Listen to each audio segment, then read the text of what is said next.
Hello and welcome to Gravitas Plus. I'm the host. It's been almost 2,500 years. But do we still live in the shadow of Plato's Atlantis? Or to put it differently, does Plato's lost city still haunt us? I'll answer that question with another.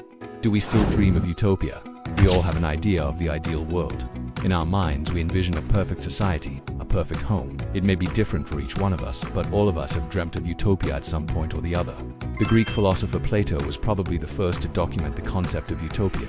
He did it through his work Republic, and near the beginning of the dialogue in Republic, Plato describes a conversation between his mentor Socrates and a bunch of young Athenian intellectuals. They were discussing what an ideal state would look like if they could design one from scratch. Now, according to Plato, one of the young men present there said that such a state would have to be ruled by a king who was just and wise. But Socrates challenged him, saying that a king who was just and wise would be a philosopher king. And if you can imagine an ideal state, then you can imagine a philosopher king. But Plato takes the story further. Socrates tells them about a real-life example of a philosopher king, Atlantis. Atlantis, according to Plato, was an actual historical place. It was situated in the Atlantic Ocean, and it was here that the philosopher kings ruled.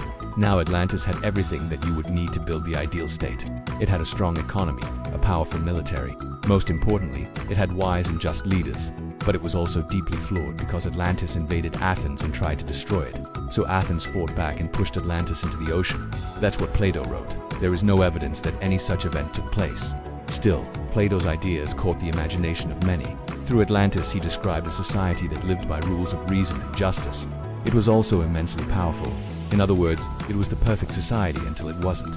So when Atlantis sank, it took the idea of utopia down with it, or so it seemed. Over the centuries, writers kept returning to the tale of Atlantis. They wanted to retrieve the idea of utopia from the sea. In the 16th century, French philosopher and writer Montaigne described utopia as an island setting apart from the rest of the world.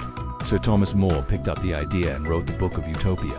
The word utopia itself is from Greek origin. It's a combination of two words, ou meaning not, and topos meaning place, not place. This is what we call utopia. The term was coined by Sir Thomas More. Utopia became synonymous with an ideal society. Over time, utopia became a blueprint for ideal states. It inspired revolutions and reforms.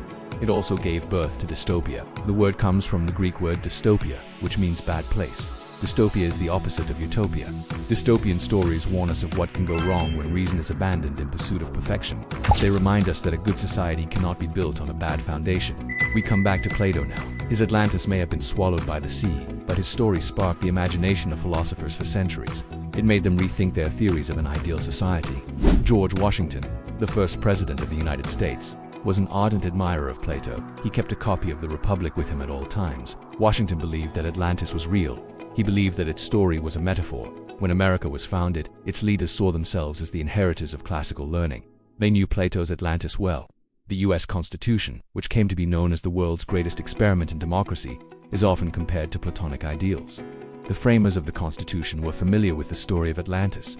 They saw the Republic as a blueprint for a society that cherished reason. For Plato, the Republic was a way to govern. For the Founding Fathers, it was a way to create a nation. Then, in the 19th century, socialist utopian Charles Fourier built on Plato's ideas. He argued that social problems like poverty and crime arise out of the flaws in our living arrangements. Fourier believed that if humans lived in harmony with nature, if they lived in planned communities, then poverty and crime would disappear. So Fourier created a model of his own. He called it a phalanstery. It was a mix of Plato's Atlantis and More's Utopia. Phalansteries were supposed to be self-sustaining communes. Their members would share resources. They would also share domestic duties. The idea appealed to many intellectuals across Europe and America. It inspired the creation of communes, intentional communities outside the mainstream society. Some of these communes lasted only a few months, others survived for decades. Around the same time, American writer Nathaniel Hawthorne came up with the concept of the Celestial Railroad. It was a metaphor for social reform. Hawthorne used it in his novel The Marble Faun. The Celestial Railroad was meant to improve the lives of common people. Hawthorne imagined it as a path to salvation. Plato might have written his Republic as a political treatise, but over time, his Atlantis became a moral guide as well. In the 20th century, the idea of utopia continued to capture the imagination of writers. Aldous Huxley wrote Brave New World. It warned against a future where science and technology overshadowed human emotions. George Orwell wrote 1984. It warned against an oppressive state. Both these novels became bestsellers during the Cold War. At that time, they served as cautionary tales. Today, they continue to be studied because they tell us more about ourselves than about the era they were written in. Brave New World has been adapted numerous times for stage and television. 1984 has become part of our everyday language. Big Brother is a household name today. Its protagonist, Winston Smith, has become synonymous with the common man. To paraphrase George Orwell, we are all Winston Smith now. What does that say about our world? Is Plato's ghost haunting us after all these years? Is his lost city still haunting us? Does the idea of Atlantis still define our hopes and fears? Well, his Atlantis has inspired generations of thinkers, but it has also made us suspicious of perfection.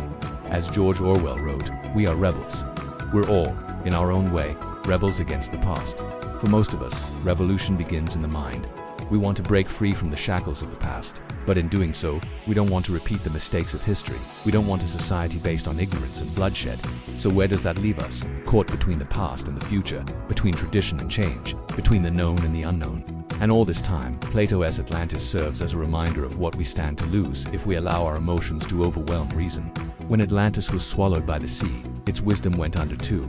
Let me quote from Plato's text. But when the one who has the light within him is compelled by force to live among those who have it not, he can only do one of two things. He can either withdraw into himself in pain and sorrow, closing his eyes to what is happening, or he can try to share his gifts with others. If he tries to do so and succeeds, his collaborators will be as enlightened as he is. But if they reject his guidance, he must die. That's Plato for you. A great deal of philosophy is wrapped up in these lines. What Plato essentially says is that we must be careful about mixing wisdom with power. Those who seek power never stop at one empire, they always want more. History is proof of this. Once the thirst for power is quenched, the lust for more takes over. Soon enough, the march towards perfection becomes a march towards destruction. Let's think back to our world. Leaders across the ages have claimed to be philosopher kings, and every single one of them has fallen short of expectations. Plato might have been ahead of his time. He might have been right about the intentions of men. In fact, his Atlantis is perhaps the earliest known piece of writing that talks about climate change. It talks about rising sea levels. Plato said that the Atlanteans did not respect the gods. They did not fear the rising waters. And when the rains fell in torrents and the rivers overflowed, they felt invincible. Sound familiar? But in the end, the Atlanteans were swept away, both literally and metaphorically. Do we still live in the shadow of Atlantis? In a world that worships power, Plato's lost city remains an important lesson. It reminds us that absolute power corrupts absolutely. It tells us that even if a leader is elected in the name of the people, he or she will sooner rather than later betray the people. It warns us against the lust for power, also against the abuse of it, and all of this from a story that is not supposed to have happened. Plato's Atlantis serves as a reminder of what we stand to lose if we abandon reason. It also reminds us that our quest for a better world must be guided by wisdom. In the absence of it, we risk losing ourselves.